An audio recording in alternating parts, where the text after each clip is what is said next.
بسم اللہ الرحمن الرحیم۔ السلام علیکم۔ حضرت تھانوی رحمۃ اللہ علیہ کے ایک مرید تھے جن کو آپ نے خلافت بھی عطا فرمائی تھی اور ان کو بیعت اور تلقین کی اجازت دی تھی۔ ایک مرتبہ وہ سفر کر کے حضرت والا کی خدمت میں تشریف لائے۔ ان کے ساتھ ان کا بچہ بھی تھا۔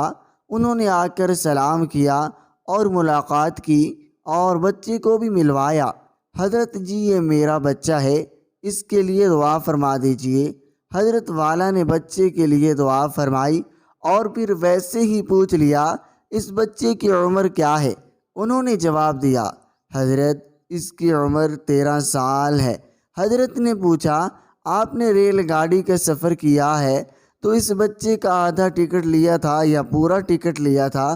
انہوں نے جواب دیا، حضرت آدھا ٹکٹ لیا تھا۔ حضرت نے فرمایا، آپ نے آدھا ٹکٹ کیسے لے لیا جبکہ 12 سال سے زائد عمر کے بچے کا تو پورا ٹکٹ لگتا ہے؟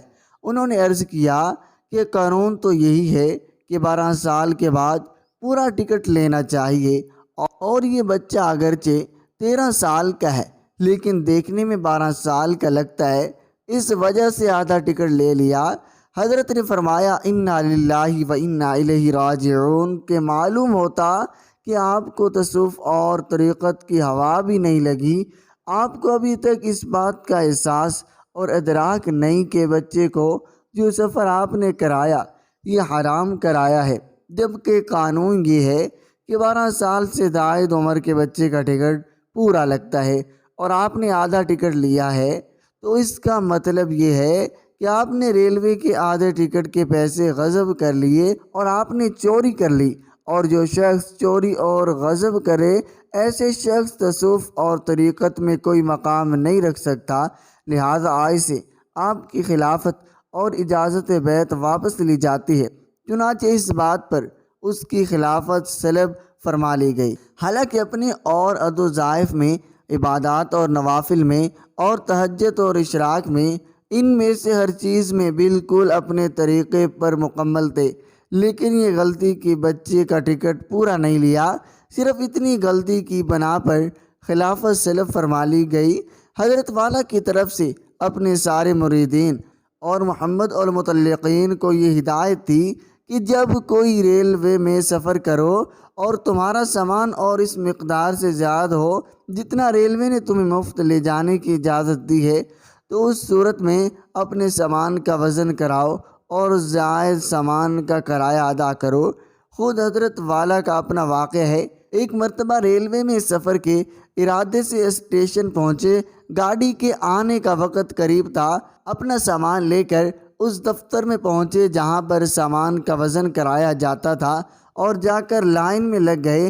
اتفاق سے گاڑی میں ساتھ جانے والا گارڈ وہاں آ گیا اور حضرت والا کو دیکھ کر پہچان لیا اور پوچھا، حضرت آپ یہاں کیسے کھڑے ہیں؟ حضرت نے فرمایا، میں سامان کا وزن کرانے آیا ہوں۔ گارڈ نے کہا، آپ کو سامان کا وزن کرانے کی ضرورت نہیں، آپ کے لیے کوئی مسئلہ نہیں، میں آپ کے ساتھ گاڑی میں جا رہا ہوں، آپ کو زائد سامان کا کرایہ دینے کی ضرورت نہیں۔ حضرت نے پوچھا، تم میرے ساتھ کہاں تک جاؤ گے؟ گارڈ نے کہا، فلاں اسٹیشن تک جاؤں گا۔ حضرت نے پوچھا، اس اسٹیشن کے بعد کیا ہوگا؟ گارڈ نے کہا، اس اسٹیشن کے بعد دوسرا گارڈ آئے گا، میں اس کو بتا دوں گا یہ حضرت کا سامان ہے، اس کے بارے میں کچھ پوچھ گچھ مت کرنا۔ حضرت نے پوچھا، وہ گارڈ میرے ساتھ کہاں تک جائے گا؟ گارڈ نے کہا، وہ تو اور آگے جائے گا، اس سے پہلے ہی آپ کا اسٹیشن آ جائے گا۔ حضرت نے فرمایا، میں تو اور آگے جاؤں گا، یعنی کہ آخرت کی طرف جاؤں گا اور اپنی قبر میں جاؤں گا، وہاں پر کون سا گارڈ میرے ساتھ جائے گا جب وہاں آخرت مجھے سوال ہوگا؟ ایک سرکاری گارڈ میں سامان کا کرایہ ادا کیے بغیر جو سفر کیا اور جو چوری کی اس کا حساب دو تو وہاں پر کون سا گارڈ میری مدد کرے گا؟ چنانچہ وہاں پر یہ بات مشہور تھی کہ جب کوئی شخص ریلوے کے دفتر میں اپنا سامان کا وزن کرا رہا ہوتا تو لوگ سمجھ جاتے تھے کہ یہ شخص تھانہ بون جانے والا ہے اور حضرت تھانوی رحمۃ اللہ علیہ کے متعلقین میں سے ہے۔ حاصل حضرت والا کی بہت سی باتیں لوگوں نے لے کر مشہور کر دی، لیکن یہ پہلو کی ایک پیسہ بھی شریعت کے خلاف کسی ذریعے سے ہمارے پاس نہ آئے، یہ پہلو نظروں سے اوجھل ہو گیا۔ اللہ تعالی ہمیں اس واقعے سے سبق حاصل کرنے کی توفیق عطا فرمائے۔